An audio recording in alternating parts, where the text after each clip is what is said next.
ओम शांति। नमस्कार साथियों, हम आपको लेके चलते हैं माउंट आबू ज्ञान सरोवर में आध्यात्मिक चित्र प्रदर्शनी का अवलोकन कराने के लिए। तो आइए देखते हैं एक नज़र। जो चित्र देखते ही स्वर्ग का एक शरीर जो कि था, जहाँ पे सुख शांति संपन्न वो ऐसा दुनिया था, आज है नहीं। सभी तो आज दुनिया में क्या ढूंढते, सभी के पास सब कुछ है वर्तमान समय में, है ना। पैसा है, धन है, दौलत है, बैंक है, सब कुछ है, परंतु सच्चा सुख शांति जीवन के मतलब मनुष्य के जीवन में है। तो यहाँ पे दिखाया गया कि आज की दुनिया का हालत, भले सब कुछ है, विज्ञान भी चरम सीमा पर पहुंच गया है, शिक्षा भी बहुत आगे पहुंच गया, फिर भी लोग खुद को आज सभी के साथ रहते हुए भी खुद को आज अकेले ढूंढते। तो वहाँ लोग चिंतित हो गए, मतलब दुनिया के लोग आज दुनिया को लेकर के चिंतित हो गए कि क्या हो गया है आज का दुनिया, आज का मनुष्य, आज का हालत क्या हो गया है। तो वो क्यों, मतलब वैसे फिर क्यों है, क्योंकि हम खुद का सही परिचय को भूल गए हैं। हम जो हमारा जो स्वरूप था वो हम भूल गए हैं। तो जब हम वो स्वरूप में आ जाते हैं तो वो प्रश्नचित मन यहाँ प्रसन्नचित हो जाते हैं। तो परमात्मा आकर के वही ज्ञान हमें यहाँ सुनाते हैं। तो ये एक वीडियो मतलब मॉडल है स्वर्ग का, जहाँ गाय और शेर एक घाट में पानी पीते थे। मतलब हिंसा की कोई नामो निशान ही नहीं था। हाँ, सभी सुख शांति से रहते थे, आपस में संस्कार की रास चलता था, सब कुछ भरपूर था। तो जैसे कि हमें पता है सतयुग, त्रेतायुग, द्वापरयुग, कलयुग सृष्टि जब शुरू हुआ, सतयुग से ही सृष्टि शुरू हुआ। तो हम आत्माएं जब परमधाम में थे, तो जब हम सृष्टि को उतरे, हाँ, आकर के यहाँ पाठ बजाए, ये एक अभिनय मतलब रंगमंच है, हम आते हैं यहाँ अभिनय करने के लिए। पर जब आत्मा परमधाम में था तब वो उसमें सत्वगुणी स्वरूप था, सुख शांति पवित्रता, ये सब गुणों से वो भरपूर था। तो उसी गुण को लेकर के आत्मा जब इस धरा पर पधारता है, तब उसका जो मतलब डे टू डे लाइफ में उसका जो भी एक्टिविटीज होता है वो सत्व प्रधानता ही रहता है। तो ये जो था सतयुग स्वर्ग जिसको कहा जाता था, हाँ, जब उन मतलब वहाँ पढ़ाई भी कलाओं से भरपूरता थी, नृत्य कला, चित्रकला, इस सब कलाओं से भरपूर थी। और जैसे कहते हैं कि जिसकी रचना इतनी सुंदर वो कितना सुंदर ना होगा। तो ये जो परमात्मा का मतलब रचना किया हुआ स्वर्ग दुनिया जिसको बोलते थे, वहाँ मतलब जैसे कि पूरा बसंत, हमेशा ना ज़्यादा गर्मी ना ज़्यादा ठंड का मौसम था, हमेशा पूरा बसंत ऋतु ऐसा था। और वहाँ जो प्रकृति भी सत्व प्रधान थी और मनुष्यों का जो सुंदर था वो भी नेचुरल थी। और वहाँ सभी 150 वर्ष जीते थे, ना वहाँ दुख था, ना मतलब अप्राप्त कोई चीज़ वहाँ था, आपस में बहुत सुख शांति संपन्न जीते थे। वो वहाँ का खाना पीना भी बहुत शुद्ध था, फूल फल ये सब शुद्ध भोजन वो स्वीकार करते थे। और वहाँ का टेक्नोलॉजी भी बहुत हाई थी, वो पुष्प विमान जैसे कि मतलब वो चलाते थे, तो छोटे बच्चे भी वो सब चला पाते थे। जैसे कि हमें पता है कि जो सृष्टि मतलब जो सत्य शुरू हुआ वो नदी के किनारे से मीठा पानी के मतलब यहाँ इसे ही शुरू हुआ, ना कि पहाड़ी के पास, ना कि समुद्र के पास। तो ये जो दुनिया थी तो वो भी सागर नदी के किनारे पे ही था। और वो जो दुनिया था जो जिसको बोलते हैं स्वर्णिम भारत, मतलब गोल्डन एज जिसको बोला जाता है। और वहाँ का जो मतलब महाराजा महारानी थे, जो श्री लक्ष्मी जी और श्री नारायण जी थे। जैसे मम्मी पापा बच्चों को संभालते ठीक उसी तरह वो उनके प्रजाओं को संभालते थे।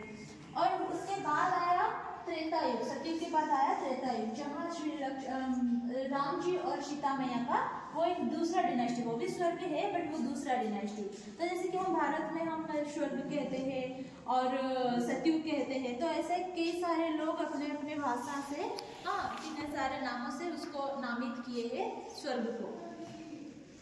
वहाँ धर्म नेता राजनेता सब एक ही था, सब एक ही था, एक मत एक भाषा एक था। बट द्वापर में सब कुछ मतलब दो हो गया, हाँ, राजनेता अलग हो गया, धर्म नेता अलग हो गया। वो पवित्र गृहस्थ आश्रम था, यहाँ घर अलग हो गया, आश्रम अलग हो गया। हम वहाँ मतलब सोल कॉन्शियसनेस आत्मिक भान में थे, देह का कोई भान ही नहीं था। यहाँ आकर के हमारे में देह भान आया और ये सब जो आश्रित गुण है, काम क्रोध लोभ मोह अहंकार, ये सब हमारे में प्रवेश हुआ। तो हम जो हमारा स्टेज जो इतना मतलब हाई था, तो हम नीचे धीरे धीरे नीचे गिरने लगे। हाँ, जैसे कि ये आपको पता होगा कि आदम और ईव जिनको कि भगवान ने फल खाने के लिए मना किए थे, तो उन्होंने खाने के बाद शर्म से भगवान से उनका मुंह छुपाने लगे। अर्थात हम ही ये कर गए, आत्मा में ये सब प्रवेश कर लिया। तो उसके बाद धीरे धीरे हम परमात्मा को फिर से ढूंढने लगे, तो शांति चैन के लिए फिर भगवान को यहाँ ढूंढने लगे, पूजा करने लगे। पहले तो शिव जी की पूजा किया गया, फिर लक्ष्मी नारायण जी की और राम सीता, ऐसे कई सारे हम देवी देवताओं की पूजा किए, गणपति पापा की, फिर कई सारे गुरु मठ मस्जिद सब खोलने लगे और पेड़ पौधे सभी को हम पूजा करने के लिए, परमात्मा को पाने के लिए, सुख शांति पाने के लिए कई सारे धर्म स्थापक आए। फिर उन्होंने आकर के ये नहीं बताया कि हम भगवान हैं, उन्होंने कहा कि हम भगवान का भेजे हुआ हम मैसेंजर हैं। परंतु गीता में क्या है कि जब जो धर्म का ग्लानि होगा तब परमात्मा आएंगे फिर से इस दुनिया में वही सुखदायी दुनिया स्थापन करने के लिए। तो वो आकर के तीन देवता द्वारा मुख्य तीन कर्तव्य करते हैं, जैसे कि उनको गॉड कहा जाता है ना, जी और डी। तो जैसे कि generator, G for generator, operator, D for distributor, वो फिर से उस दुनिया की स्थापना ब्रह्मा द्वारा करते हैं। फिर आसुरी अवगुणों का हमारे अंदर जो आसुरी गुण है वो परिवर्तन करते हैं, डिस्ट्रीब्यूट करते हैं। फिर विष्णु द्वारा वो उस दुनिया की, नई दुनिया जो स्थापना होगा उसका पालना करते हैं, इसलिए उनको त्रिमूर्ति शिव परमात्मा कहा जाता है। ये उनका दिव्य कर्तव्य है। आजकल द आर्कैंगल मतलब ये एक श्रेष्ठ देवदूत थे जो कि परमात्मा से शक्ति लेकर के ऐसे अधर्म के ऊपर, अन्याय के ऊपर वो विजय प्राप्त किए। जैसे कि दिखाया गया कि इस असुर को वो हाथ मुट्ठी करके रखा है, मतलब अहंकार से वो भरा है, कान बंद है, मतलब वो सच्चाई को सुनना नहीं चाहता, और उसका नाखून है, जैसे कि वो लोभ मोह इसमें से पूरा जैसे कि डूब गया है। ऐसे ये सब अवगुण हमारे अंदर है, तो हम भी परमात्मा से शक्ति लेकर के हम भी खुद के अंदर के ये जो आसुरी गुण है इसको हम परिवर्तन कर पाएंगे। तो ऐसे होते होते हम कलयुग में प्रवेश कर गए। वहाँ देन की भावना था, यहाँ लेन की भावना हो गया। किस चीज की? सुख देना, सुख दो, शांति दो, ये सब चीजों का यहाँ लेन की भावना हो गया। वहाँ हम दातापन का संस्कार था, यहाँ हम मांगने लगे। तो ये जो एक चित्र आप देख रहे हैं, मतलब क्या महाभारत का एक चित्र आजकल घर घर में ये सब हो रहा है। तो ये क्या दिखाता है कि कौरव के पास अक्षय सेना थे, पांडव के पास 5 भाई थे, फिर श्री कृष्ण जी थे। और वो धर्म के ऊपर, न्याय के ऊपर चलते थे। ये लोग अधर्म के ऊपर, अन्याय के ऊपर चलते थे। इनका क्या हुआ? ये हार गए, वो जीत गए। अर्थात हम भी अगर न्याय धर्म पथ पर श्रेष्ठ कर्म करेंगे तो हमारे भी जीत सुनिश्चित। तो परमात्मा आकर के यहाँ कर्म का गति बताते हैं कि जो कर्म हम करेंगे उसका रिजल्ट में वही हमें मिले। ऐसा हम बीज बोते हैं वही तो हम फिर अमल करते हैं ना। तो कर्म भी ठीक ऐसा ही बताता है कि जो करेंगे उसका रिजल्ट हमें मिलेगा, भले वो खराब हो या अच्छा हो। जैसे कि साइंस भी बताता है कि क्या बताता है कि हर कर्म का सेम एंड ऑपोजिट रिएक्शन रहता ही है। कहीं पे अगर हम ऐसे कहीं पे दीवार को अगर मारेंगे तो चोट तो हमें लगेगा ही ना। तो हम क्या बोलते थे, मतलब बोलते थे कि परमात्मा ने हमें दुख दिया, परमात्मा ने हमें सुख दिया, परंतु ये परमात्मा का दिया हुआ मतलब है नहीं। हम जो करते हैं उसी के अनुसार हम दुख सुख भोगते हैं। तो परमात्मा आकर के हमें यहाँ श्रेष्ठ कर्म लिखने की श्रेष्ठ कलम देते हैं, भाग्य लिखने की कलम, कर्म रूपी कलम देते हैं कि हम अपने भाग्य खुद ही लिख सकते हैं। तो यहाँ एक चित्र में मतलब दिखाया गया है कि आज की दुनिया कितना आगे चला गया है। कंप्यूटर टेस्टिंग के जमाने पे लोग नशा ले रहे हैं, छोटे बच्चों को हिंसा की ओर प्रेरित कर रहे हैं, लोग खाने के लिए नहीं पा रहे, फिर भी लोग क्या है आज के दुख अशांति तनाव में भरपूर है। घर घर में ये सब है। लोग खुद को आज अकेले ढूंढ रहे हैं, भले परिवार में है साथ में, फिर भी लोग खुद को अकेले ढूंढ रहे हैं। आज का क्या शहरों में क्या कुछ आज है नहीं, सब कुछ है परंतु लोग आज जैसे कि सही संधान में ढूंढ रहे हैं कि कुछ ना कुछ तो चाहिए लाइफ में। तो ये सीढ़ी के माध्यम से दिखाया गया कि कैसे पूरा विश्व का उत्थान पतन होता है मनुष्य समाज का। तो सीढ़ी क्या करता है? सीढ़ी से हम क्या करते हैं, जैसे कि चढ़ भी पाते हैं तो उतर भी पाते हैं ना। तो ये सीढ़ी का दिखाया गया है कि चोटी से लेकर के अंत तक। चोटी मतलब जहाँ सतयुग स्वर्ग था, जहाँ सब 150 वर्ष जीते थे, सुख शांति संपन्न था, पूरा सब कुछ सही था, कुछ दुख अशांति की नाम निशानी नहीं था। फिर जब द्वापर शुरू हुआ, हम भक्ति शुरू किए, पूजा पाठ करने लगे, मठ मस्जिद में जाने लगे, मतलब फिर से वही वाला सिचुएशन को हम ढूंढने के लिए, पाने के लिए क्या कुछ करने लगे।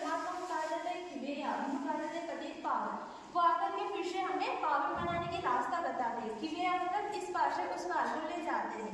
हाँ, तो ऐसे परमात्मा इस समय जो अभी जो समय चल रहा है कलयुग का अंत और सतयुग के आदि, जिसको संगम युग कहा जाता है, तो इस समय पर परमात्मा आकर के हमें फिर से उस दुनिया को ले जाने के लिए लायक बनाता है। तो वो खुद आकर के अपना स्वरूप मतलब खुद आकर के अपना परिचय बताते हैं कि निजानंद स्वरूप में शिव हूँ और ज्ञान स्वरूप में शिव हूँ और मैं शिव हूँ। खुद आकर के अपना परिचय खुद ही देते हैं। संगम युग पर आए पे हम खड़े हैं तीर्थ आबू तीर्थ, इसके लिए परमात्मा का गायन है कि सबसे महान देश है भारत देश महान, और सबसे तीर्थ में से महान तीर्थ है आबू तीर्थ, जहाँ परमात्मा आकर के ये दिव्य गीता ज्ञान हमें सुनाते हैं। जैसे हम किसी के साथ रिश्ता जोड़ते हैं तो उनका परिचय होना चाहिए, तो परमात्मा आकर के अपना परिचय दे रहे कि मैं हूँ सर्वोच्च, मेरे से कोई ऊंचा है नहीं। हाँ, ना कोई मेरे मम्मी पापा है, ना कोई मेरा गुरु मेरा शिक्षक कोई है, मैं सबसे ऊंचा हूँ और मैं सबसे न्यारा हूँ। मतलब मैं कोई जन्म मरण इस सब पाप पुण्य इस सब कर्म भोग में मैं आता नहीं हूँ, मैं इस सबसे न्यारा हूँ। ये भी गीता में है कि मैं अजन्मा अभोक्ता अजोनि संभवा हूँ। और परमात्मा कहते हैं मैं सर्वज्ञ हूँ। मतलब परमात्मा को कई सारे नामों से लोग मतलब पुकारते हैं। ईश्वर को यथा कोई एक ओंकार, कोई कैसे नूर, कोई ऐसे करके कोई किसी के नाम किसी भी नाम से वो पुकारते हैं। हाँ, मतलब सभी उस ज्योति को मानते हैं, इसलिए वो सर्वज्ञ है। और ऐसे कुछ बातों में हम बोल देते हैं ना, भाई जो करना है कर, ऊपर वाला तो है बैठा है, उसको तो सब कुछ पता है।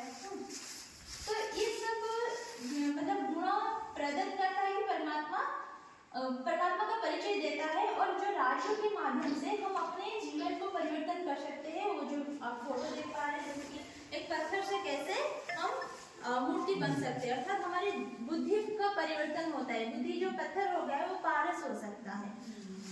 और परमात्मा ये सब ज्ञान आकर के प्रजापिता ब्रह्मा द्वारा और ब्रह्मा कुमार भाई बहनों द्वारा ये सब ज्ञान सारा विश्व में फैला रहे हैं। और ऐसा नहीं बोल रहे कि आप आ जाओ पहाड़ों में बैठ जाओ यहाँ आकर बैठ जाओ, ऐसा नहीं। हम हर कुछ काम करते हुए हाँ, ये सब जीवन में हम कर सकते हैं। जैसे कि हम कुछ भी करते हुए हम खुद को आत्मा समझकर परमात्मा को याद करने से हमारे में फिर से वो सुख शांति प्रेम सत्यता ये सब हमारे जीवन में आता रहेगा, और हम अपने जीवन को एक फरिश्ता समान एक एंजेलिक स्वरूप में हम कर पाएंगे। और परमात्मा को याद करने से उनसे हमें ये शक्तियाँ मिलता है, जैसे कि परखने की शक्ति। जैसे बोलते ना प्रार्थना क्या कहते हैं, इतनी शक्ति मुझे दे दे दाता, है ना।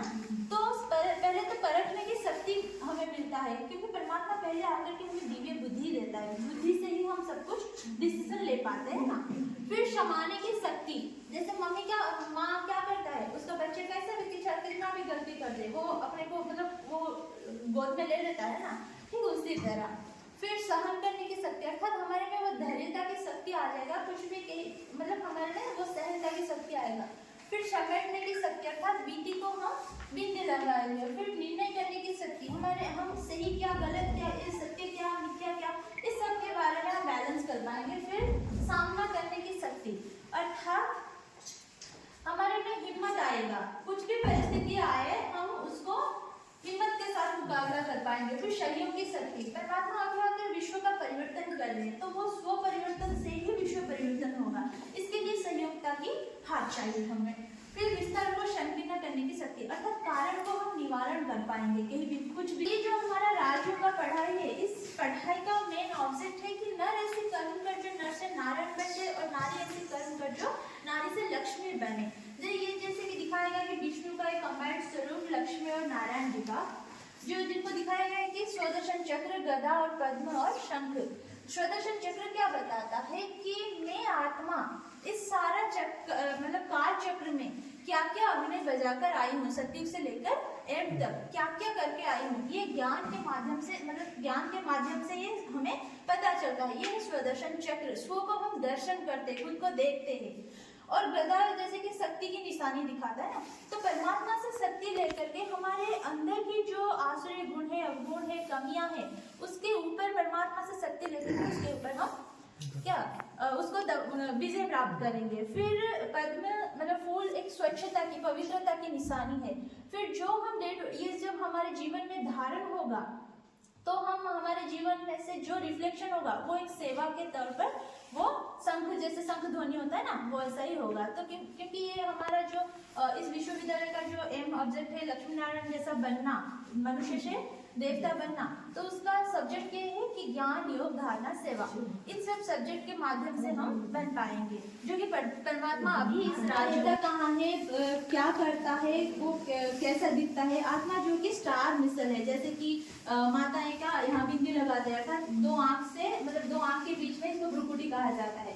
ये जो आत्मा रहता है, जैसे हम गाड़ी चलाते तो क्या आगे ही बैठता है ना ड्राइवर, क्योंकि उसका कंट्रोलिंग पावर उसी सब कुछ से सामने ही है। तो आत्मा जो कि अजर अमर अविनाशी है, शरीर विनाशी है, शरीर बदलता है आत्मा, हाँ, परंतु आत्मा कभी मरता नहीं है। आत्मा जैसे कोई भी शरीर छोड़ता है तो क्या बोलते कि मर गया, कौन मरा, गया कौन, शरीर मरा, गया कौन, आत्मा शरीर छोड़ के गया। तो आत्मा जो सोचती है, आत्मा का 3 शक्ति रहता है, मन, बुद्धि, संस्कार। तो वो सोचने की प्रक्रिया को मन कहा जाता है। सारा दिन में तो हम कई सारी बातें सोचते रहते हैं, तो वो जो निर्णय करते हैं कि अच्छा कौन सा है, बुरा कौन सा है, तो वो बुद्धि उसको निर्णय लेता है। फिर उसके बाद जो कर्म करते हैं वो संस्कार के रूप में आत्मा में आता है। तो उसी संस्कार को लेकर आत्मा एक शरीर छोड़कर दूसरा शरीर लेता है। इसलिए पापात्मा, पुण्यात्मा ऐसे कहा जाता है। कभी पाप शरीर, पुण्य शरीर कहा नहीं जाता है। आ जाइए, रहता है, जल चक्र रहता है, रात के बाद दिन, दिन के बाद रात आता रहता है। ठीक उसी तरह ये समय चक्र क्या बताता है कि इस सृष्टि का चक्र का आयु है 5000 बरस। तो इसमें सतयुग, त्रेतायुग, द्वापर, कलयुग 4 युग को ये डिवाइड करता है। परंतु अभी जो समय चल रहा है, जिसको संगम युग, हीरातुल्य युग, कल्याणकारी युग कहा जा रहा है, वो कलयुग के अंत और सतयुग के आदि के ये समय पर, हाँ, तो परमात्मा इसी युग पर आकर के फिर से हमें वैसे लायक बना करके वहाँ लेके जाएंगे। क्योंकि जैसे रात के बाद दिन होता है तो ऑब्वियसली कलयुग के बाद तो सतयुग होगा ही। तो ये महान परिवर्तन का समय चल रहा है अभी। एक जो कि आप समय परिवर्तनता का बोलो, विनाश का बोलो, कुछ भी बोलो, ये दिखाया गया है कि मतलब महान परिवर्तन तो होगा ही। तो कोई करे, खुद को परिवर्तन करने से ही दुनिया का परिवर्तन होगा। तो कोई परिवर्तन करे या ना करे वो उसके ऊपर डिपेंड करता है। परंतु ये तो परमात्मा का महावाक्य है, तो ये तो कभी मिथ्या होगा ही नहीं। सत्यम शिवम सुंदरम है वो, यही उनको कहा जाता है ना। तो और लास्ट में परमात्मा कहते कि कोई करे या ना करे, लास्ट में ये हमें नहीं कहना कि इतना सारा कुछ हो गया फिर हमें बता। आज तक ये चल रहा है। तो ये जो हमारा मतलब जिनको ब्रह्मा बाबा बोल ज्ञान सुनाया, तो ये उनका 1936 से तो ये तो एक हीरो वेबसाइट है, बहुत भक्ति पूजा पाठ, मतलब इनमें पहले से ही कुछ दिव्य क्वालिटीज थी, डिवाइन क्वालिटीज थी, जैसे पूजा पाठ करना, हाँ, दयालु भाव, बहुत कुछ था। वो ऐसे कि 12 गुरु किए थे, वो ऐसा नहीं कि सब कुछ छोड़ छाड़ दिए थे, वो भी अपने परिवार के साथ थे। और वो मतलब तब समय ये कराची सिंध प्रदेश में था, तब वो पाकिस्तान में था। तब के समय पर महिलाओं को इतना ज़्यादा कुछ फैसिलिटीज नहीं था, पर तब वो नारियों को, माताओं को, बहनों को वो आगे बढ़ाया। हाँ, तो परमात्मा के ये दिया हुआ ज्ञान, जैसे कि बहुत सारे गुरु या ग्रंथ में है कि नारी नर्क का द्वार ऐसे बोला गया है, परंतु परमात्मा आकर के ये सब माता बहनों के द्वारा ही स्वर्ग का द्वार खोले, इस ज्ञान के द्वारा। और वो ऐसे तो ये सब कुछ मतलब तब जब शुरू हुआ तो वो कई सारे माता बहनों को लेकर के सब शुरू हुआ था तब। तो वो 1950 में इंडिया को शिफ्ट हुए, हाँ, तब तक मतलब वो ये सब फोटोज है। और वो सारे धर्म को वो मान्यता देते थे, हाँ। और वो जो है हमारा जगदम्बा मामा जिनको बोला जाता है, मतलब वो भी एक बच्ची थी जो कि आकर के सुनती थी, सब कुछ ये सब राज्यों का पाठ पढ़ती थी, बट उनमें वो क्वालिटीज था कि हर कोई उसको माँ बोलने लगता था, इसलिए उनको माँ कहा गया, मामा करके बोला। और ये जो हमारे एडमिनिस्ट्रेटिव हेड फिर प्रकाश मणि जी, फिर दादी जानकी, फिर विजय मणि दादी, फिर अभी ये सब है नहीं, अभी हमारे दादी जी। और ये जो हमारा है 140 देश में पूरा है, और इंडिया में तो बहुत सारे